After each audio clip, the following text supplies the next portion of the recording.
back in the kitchen with some more sensational recipes because it is the Culinary Hotline Bling! Ding, ding, ding! Deon and Bianka are still in the kitchen. Honestly, if segment 1 was anything compared to what's about to happen, I'm excited. What I like also is very few ingredients. Yes. Magical dishes that happen. It's Yes. like I like that philosophy about food, focusing on the quality of the ingredients, specifically the olive. So we're doing that again, and now we're going to make a pasta. And this is your pasta recipe? Yes. So, I mean, it feels like a little bit too much to say it's a recipe because it's really just toss everything together, that like flavors that work together. But we call this our fancy weeknight quick pasta dish. Creatively made. Yes. Sure, that's pretty... Yes, we thought long and hard about that one. But basically, I mean, why this is so easy is because most of the work's already been done. I was going to say. Yeah, exactly. And like the pasta is very, very important, obviously. Yeah. But when the sauce and ingredients are so special, you should not mess around with it. And the fact that you've got that beautiful marinade, and the marinade has almost taken on the flavor of the olive as well. Carissa and I were talking about the marinade for a very long time after our segment. It is so delicious. So that's your sauce. So I don't want to give away any family secrets here, but like, I mean, if you can also make this dish if you don't necessarily have these olives, right? So you can. This obviously adds an element, but if you've got olives, we make a marinade. You add your balsamic, olive oil, garlic, and then whichever herbs basically work for you. I'm not going to give you which herbs we use or the... It's a family secret. Or the... You gotta have something. The exact measurements, but I mean, this is quite specific, and if this is not something that you have handy, you can use olives. It's a very good idea. So are you saying, if they can't get the hold of those olives, get the store-bought, get good quality, and kind of make your own little variation? Yes, because I mean, most people have balsamic vinegar in the house. Or a vinegar or some sort, and play around with the sweetness element. The balsamic is nice because it's sweet. Yeah, exactly. Yeah. I get you on that one. And talk to me about the calamatas which is the black olives versus green olives. Yeah. What does your family grow? We use a mission olive varietal for this. So essentially, we spoke about the olive myths earlier. So one of the things that I can say is all olives start green. Right, okay. And then they become red as they ripen. So you just have different varietals or types of olives that taste better at different. So you can see on the screen, I don't know if we... Oh, there we go, yeah. Yeah. So that would be a blend of different ripeness of the same olive. Okay. Or a mix of that. And you would pair them sometimes because of the flavor profile that you'll get from the selection. And some olives are more meaty. Like a Kalamata is a really soft olive that's like easy eating, and it doesn't have a lot of oil in it, so you don't use it for olive oil making. Okay. Whereas you get the Lechina or a Frantoia, which you can also eat, but it's a smaller olive with that's quite hard bound around the pip, and it's got a lot of oil in it, so it's nice for making oil. So you don't use that as a table olive. Okay. So you differentiate between a table olive and an olive oil olive, but essentially they all start green. And the taste profile is different. It is, that I know. You get a very greeny, grassy with the, and I would say there's a little bit of a bitterness also with a little bitterness. There's bitterness also with the green. Yes, and then as you mature to the darker flavors, they start to like deepen. And it's not so green anymore, Yeah. becomes sweeter. Yeah. And they marinate really well. Then let's talk about this recipe. So we got some penne. Yes. So are we going into the pan, or is it like a cold pasta that all comes together? It's a cold pasta that comes Oh, together. absolutely. Okay, so let's actually use the pan as our tossing bowl. There we go. Perfect. I can do something. Hey! And then I want to do something Good too. job. So we got tomatoes, or some, like, how would you like them prepped? Okay, so the base of this recipe is really quick and easy. You've got your pasta pre-cooked, and we use penne just because it takes up the sauce really nicely. Right. But I mean, you can use whatever pasta you have at the house. And I know that we got the olives, which are slightly salty already, but I'm going to ask for some more salt. Perfect. We also have a nice chunky bowl of... You see, as soon Who as that doesn't happened, drop stuff? I just dropped things in the kitchen, and Stuff someone just went out the drops. back to go get the salt. They were like, just don't. Okay. So Parmesan is also quite salty. Yes. So we've got some of that. And then tomato, you can chop that up however you want. It's a nice, it looks nice, it adds a nice color to it, and then also it's a nice freshness. And then do we take out the seeds for the watery bits? Well, if you want to be fancy. If we want to be fancy. And the thing is, because we're serving a pasta... Oh, this is the fancy dish, remember? This Of is course, the fancy it midnight is. pasta. It is. And because we're dish. serving a cold pasta, I feel like adding the liquidy bits of the too mushy. tomato would make it too mushy. Yeah. So the base for this recipe is you've got your pasta, You got your olives, which we've marinated in the olive oil and balsamic and herbs. You can use any green ear that you have. In summer, we like to use basil, but now that it's winter, you don't really get that as nicely, so we use fresh oregano. And then this for me is a must. It's Parmesan. You add as much as you want. If you don't have Parmesan, you can also use a feta. Just hold back on the salt then if you use feta. Or if you can also use like a mozzarella or like... Any cheese, basically. What cheese do you like? Yeah, exactly. So, like, you're thinking some more firmer cheese that would lend some saltiness or umami to it. But I like the idea that you said the mozzarella, because the creamy milkiness of that with the olives would be Delicious. sensational. Yeah. So, okay, so I've got your tomatoes coming. Perfect. Can you also chop some oregano for Yes, us? please, ma'am.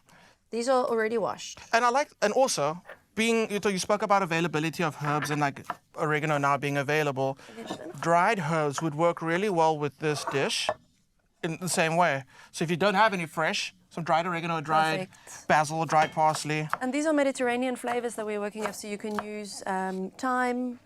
You can even use the sage if you want. It's got a more specific flavor profile, but it works with the olives and the idea of the Mediterranean dish that we're going for. Absolutely. But basically, so what we're doing is we're doing a base for the dish is essentially just these 4 ingredients, like your green, your olives, parmesan, and the pasta. And then, of course, some fresh olive oil for afterwards. Of course. But if you then want to make something more meaty, if you've got people coming over, they like something meaty, you chop up a chorizo, you fry that, add it in. Or if you've got leftover chicken in the fridge. Which we, like, obviously, when you roast chicken, you roast extras for the leftovers. For the week. That's where it comes in for a week. And talking about for a week, this is a dish that you could make ahead of time. You could make it in bulk and then just clear the stand. Because I'm wondering, how do you feed all the farmers? Like, how do you guys actually eat? Because, I mean, you need a calorific all diet. the farmers. on the farm. I mean, let's just talk about it. If I'm waking up in the morning and I'm having a croissant and a coffee, okay, I'm not preparing to go harvest and take over the day. La croissant. La croissant. But you are physically in the field. How does it affect your diet? I mean, you are running around. You're so physical. It's in the field. It's doing everything. How does it affect your diet? And the producers, like, they got 1 minute. I know they can say it in 1 minute. How does it actually change the way that you eat? We didn't hear that, so it's fine. Yeah. Firstly, I have to say we don't run around in the fields. Okay. We're on the farm a lot. He's more involved in the actual farming, but he's got a day job. I've got a day job. This is a family business that we do as a boutique. It's a passion project for us to create really good quality olives. So I can't really claim that I go run in the field and burn a lot of calories and need to eat a lot of pasta. But to answer his question, carbs and quick and easy. Carbs and quick and easy. That's it. Carbs, quick and easy. And that's exactly what this is. That's exactly what this is. So when you come back and you see how quick and easy we put this all together, because we've got one more installment of the Culinary Hotline Bling. Ding, ding. Ding. It's my feel-good breakfast show. You came back to the kitchen, which means you must want to really know how we're using olive oil with ice cream today. You come to the right place, because this is the Culinary Hotline Bling!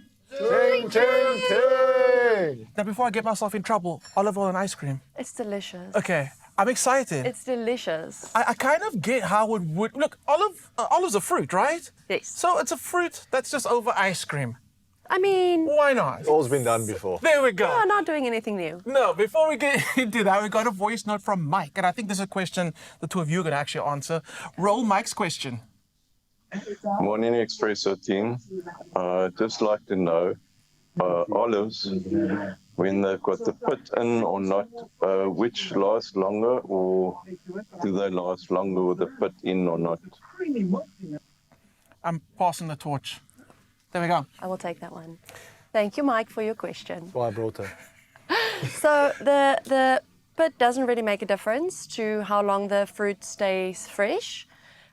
It's how you preserve it.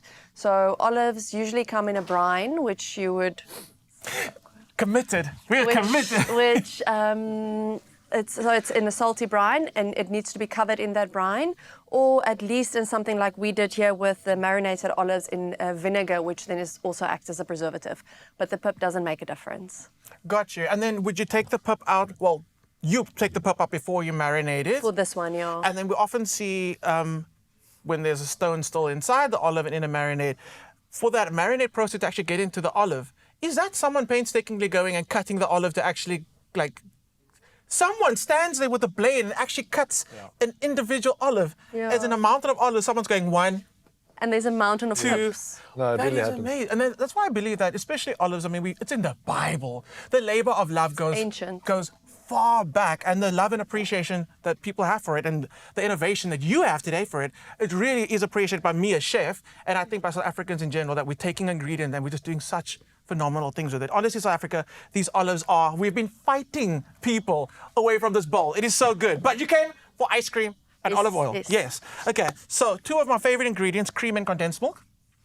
I feel like when any dessert starts with that, it's going to be It's amazing. going to be good. So your instructions clearly were I must whip this. Yes. So once again, sticking to a really quick and easy recipe. The most difficult part here is whipping the cream. There we go. And this is some good cream. So while I'm busy whipping cream, you're going to start Are we actually tossing. going to do this? There we go. Okay. Nice, I can do something. Yeah. You can toss that. And that. Thank you. There we go. Okay. We're going to be doing it in this bowl. We'll toss it here and then we'll do the Okay. And again, we said this is a great recipe that you can prep way ahead of time because there's no cooking involved. Yeah. And yes, we talk about that balsamic marinade goes in as well. That's actually part of the sauce. And the cheese. Ooh. We said that there's no measurement for the weight and amount of cheese you add. You feel that. There is. The more the better. The more the better. You feel it with your heart. There we go. And I mean, honestly, the flavors are so fresh and amazing. And then you got your olives that bring such an amazing depth of field. It is such an amazing and easy meal. Even though it's not cooked, I would have this in winter, like all day, every day. It is such a convenient dish. And you know what? You can actually, I think you can even slightly heat this if you wanted to before putting in the tomatoes. Even with Even the the tomatoes, right? yeah. You can have it a little bit warmer. And I think the Italians do it well, right? The simplicity of the dish Yep. really actually is the star here. Where, like you said, the individual products or ingredients shine. 100%. And Yep. especially because what I like is with the Italians, they eat seasonally. If it's not in season, they're not going to look for it. They're not going to try and eat it. So Yes. Africans, we're getting there. Very much, we only want to eat, we're loving what's local and supporting local, eating seasonally, which is so good for the environment and being sustainable. So the actions and steps we're taking is amazing. Talking about amazing. Oh my goodness. Do you have some fresh olive oil for me? Do I? Yes, I do. Here we go. Okay. We need just half a cup for that recipe of yours, eh? So I must keep it a little bit. And is this olive from your farm? Olive oil from your farm? I hope so. Who can I ask? I don't know. We did No, bring, I think. we did it might bring. be. The color looks like it should be. There we go. That's the thing. So when you're talking about olive oil, when you as a professional talk about a good olive oil, what do you mean? What do you characterize as a good olive oil? So you get different classifications of olive oil, right? So most of us know extra virgin olive oil. Then there's also a virgin, and then from there there's different classes that you don't really use for culinary uses. But extra virgin basically means your freshest, very first, closest to pure, as close to perfect and pure batch of olive oil that you can extract from the olive. And that is why we pay I don't say we pay a premium. It is a premium. But it is so precious. Yes. Yeah. Oh, you bought the bottle. There we go. Oh, Look, thank you, thank you, Lucian. They say you can't judge a book by its cover, just like you can't judge a bottle by its design. I'm judging. I'm judging. And the That outcome? is beautiful. That is a stunning bottle. Thank you. So this specific one, we won one of the UPSA top 10 best olive oils in the country last year, and this is one of those ones. So we generally, olive oil lasts up to 2 years if it's bottled correctly and stored correctly. Because it's a fruit oil, it's not like a wine that gets better with age. It actually deteriorates over time, so you want to eat it as fresh as possible. That's a very good tip because a lot of people think because they've spent money on the olive oil, they're going to try and make it last. No, you have to use it while it's as fresh as possible. And then also, you'll see this glass bottle is green because olive oxidizes when it gets in contact with air and light. So the darkness of the bottle is to give The that darkness excess of the light bottle is away. important. And then where do we store olive oil? Because some people swear because it's a fruit, it can actually stay in the fridge. You can, but it will go murky and cloudy, Right. and then it will have to completely, what's the word? Not defrost. Just get to room temperature. Room again, temperature And when it again. gets to room temperature, it kind of all comes back together. Well, It's been happening all morning. It's happening all morning. So then, okay, so if you are keeping olive oil in the fridge, it's important to take it out a little bit to get rid of that murkiness. Yes. But where do you store your olive oil at home? Just in the cupboard, in a dark place. In a cupboard, so just in a in the dark cupboard place. is perfect. There we go. You just don't make sure that it doesn't get too much heat, and keep it closed, no air, and then as little as possible light. There we go. And you don't use it sparingly. No, use it. Use it. Ice creams, pastas, all of it. There we go. So let's talk about that ice cream very quickly. Yes. Love your 2-ingredient ice cream recipe. Thank Whipped you. up the cream, poured in condensed milk, mixed it through, and that bowl goes to the freezer. Did you do the olive oil? So here you we go. blend Okay. the ice cream. And, the what do you call it? The cream until it's baked Peaky. peaks. Then you add in a cup of. What's wrong with me? A tin Content. of condensed milk and a half a cup of olive oil, which you just fold through. Let's actually use from the bottle because I don't And know. that's it. There we go. We're going to do a drizzle from the bottle. Okay, but we're just chucking.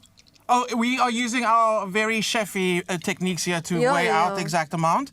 And that's going to give it, so we've got the sweetness from the condensed milk and the creaminess obviously from the cream. So this is going to give us a slight peppery note.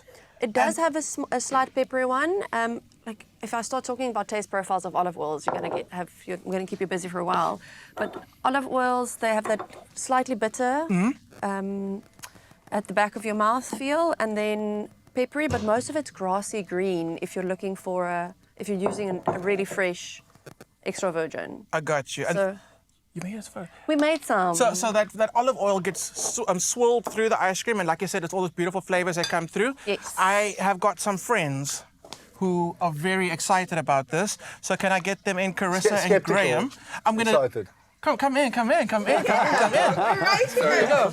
I just have to say, we were having a moment. She officially became my work wife now. She looked around the corner and she gave me the kind of look only a wife can give a husband of, come. So long, just come. It's official. Okay, it's we are we're going here. to share our first First of all, beautiful that meal. smells amazing. but Bianca and we'll go Deon now. have taken over this kitchen and created some seriously amazing olive-inspired dishes. This last one, the ice cream one, I'm very excited for. 2-ingredient ice cream served with only the best olive oil. So it's not in the ice cream. You it pour is. it No, in. it is. So it's It 3 is in the ingredients ice cream. technically. And then could you do a little pour over the top? You can taste it first. Okay. Side. I like your style. I We like did how also you- bring a variation of it. So if you want to go really culinary, Okay. Wow. you do that, and then you either add a bit of thyme, chopped thyme, or some lemon zest, or Add a bit of time. Write that down in the song. Exactly. I'm making notes as we go. add a bit of thyme, add a bit of zest. Exactly. Wow. I can see something. First of all, where were you hiding that ice cream tub? You just like that out of just the walk around with it. Yeah, I know it's cold outside, but gee whiz. Yes. So this is, you're going to try that again, the olive oil has been swirled through the ice cream. Yes. I'm very nervous. Deon, you want to try it? I would love some. There we go. I'm like, guys, don't be stingy. Here we go, grab it. Bianca, you as well? Okay. It doesn't do anything to the sweetness. It enhances the flavor, Wait. and I want to say It's there, but not in a. What is that kind of way? And it's sweet. And that's the thing, is you're waiting for it to go Also, completely what's this hand doing? herbaceous. Yeah. Then it's trying to find that what it is, but it's so deep and complex. It is. It's really good. It takes you on a journey. It's dangerously Not double Moorish dip. like that, hey? I won't double I think because now you've got a double header. And it's the I goodness. think I took this from you. I think did. I I'm took, taking it when I say back. like I took ownership of it. No, you can have as much, you can My have first half. dispute on air. You're entitled to half. Wow. Can we give you a minute? Exactly. Thank you so much, Bianca and Deon. It's been You're amazing amazing. being in the kitchen Sure. with Honestly, you guys are Such a treat. incredible. And the two of them, as you can see, they're very happy. They're So very happy. It's been an From the absolute starter joy. to the main to the dessert, you guys have absolutely nailed it. Thanks. Thank you. Your singing, please, we want an album, sir. Well done. You guys are amazing. We've done breakfast in reverse. There we It's go. beautiful. And you, I can see, have learned some new things, which doesn't happen very often in this kitchen. I've learned so much. I've learned so much. Keep That's talking to the camera. that's I've learned it. so much. And the ridiculous thing is I was about to do exactly the same thing. You guys are legends, thanks. Oh, don't worry, we'll get one more performance from Deon before we allow him to leave, because we want him to stay. I can stay as long as you want me. That was cute. I was I so like that. We'll see you now. You can